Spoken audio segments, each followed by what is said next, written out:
this is how you know he wants to marry you. The first thing is when he introduces you to people who are important to him. But I'm not including his best friend, because men amongst each other, they have a special code. And this code implies that they will never tell each other about how many women they're actually involved with. But if he introduces you to his mom or his sister, those are two people who will always give it to him exactly how it is. And because they're women themselves, their opinion about you is very important to him. The second thing he will do is he will talk to you about his intentions for the future, and he will automatically add you to his future plans. For example, if he plans to buy a bigger house, he will talk to you in the we form, and he will ask your opinion about his future plans, because since he wants you in his future, he wants your support and your approval. The third thing he will do is he will talk about his deep emotions with you, because he trusts you enough that you won't use any of this information against him. You see, once a man sees his woman as his confidant, he sees her as a long-term partner. The fourth thing he will do is he will start to take on more financial responsibility of the relationship, because when a man is serious about a woman, he sees her as an investment,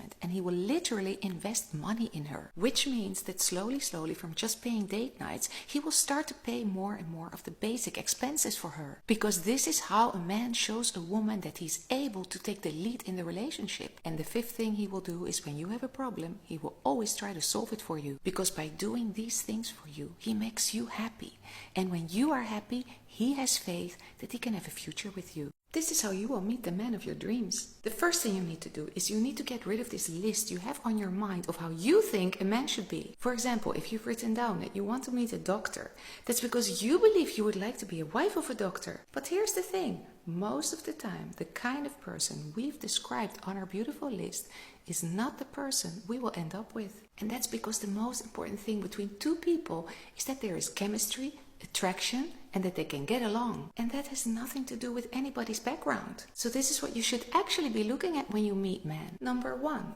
does this man do what he says he will do? Number 2, do you feel that you're genuinely interested in him and he in you? Number 3, ask yourself how you feel when you are with him. He can be a doctor, but maybe he never makes you feel safe. Or maybe he's not that financially accomplished, but he always makes you laugh. He always makes you feel beautiful. And where are you going to meet a man who makes you feel all that?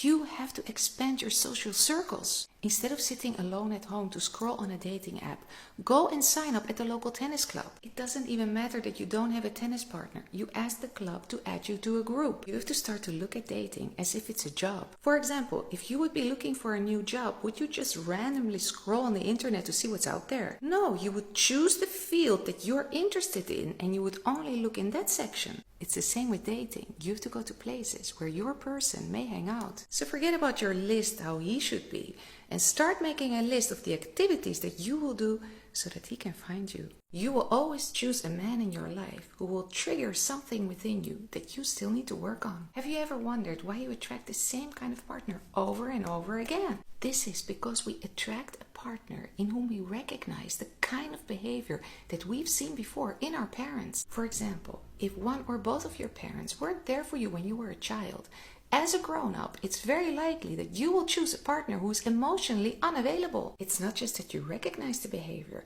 it's also that you feel comfortable in playing the role of the victim who doesn't get enough love. But to help yourself heal doesn't mean that you should break up with this guy and find another partner, because a new man in your life will most likely trigger another trauma that you still have to heal. And the thing is that your boyfriend, who is emotionally avoidant, is like that because of his own trauma. So the first step is to ask yourself and to understand why you keep attracting this specific kind of man. And step number 2 is to change the way you behave in a relationship. And therapy can actually give you tools to support your new behavior. Because, for example, once you understand that you alone are enough and that you don't need to suffer to earn a little bit of love, that's the moment that you will see that you will start to attract a different kind of man in your life. Because now you've set yourself free, not to attract again what you believe you deserve, but to attract the kind of person who's actually just like you.